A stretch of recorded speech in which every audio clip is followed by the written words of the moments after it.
And so what God is revealing in this passage for today's message is that God is saying it's time for you to be resurrected to where you're supposed to be. It's time for those things that have fallen off, have felt dead, those areas of your life to be resurrected.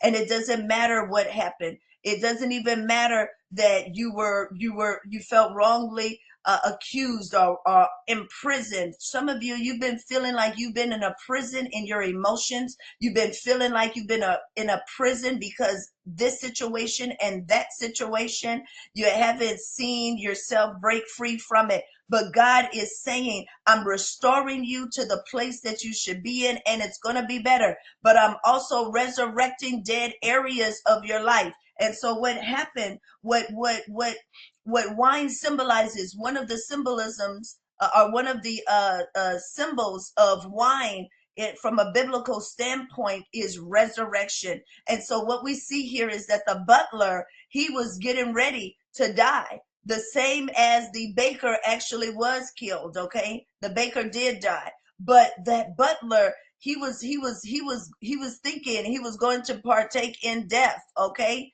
and so you can feel like, hey, I can't go on in this situation. I feel like this area is dead. It's not going to live anymore. I'm done with that.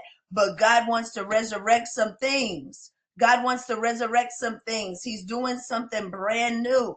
And your old experiences, they're not applicable. The old outcomes, they no longer matter. None of that matters anymore. And what did I say? You can feel abandoned in a certain area or in totality.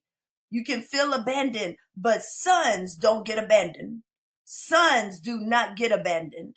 And so God is saying, just like that butler was restored, okay, there was a higher purpose as to why that butler was even there.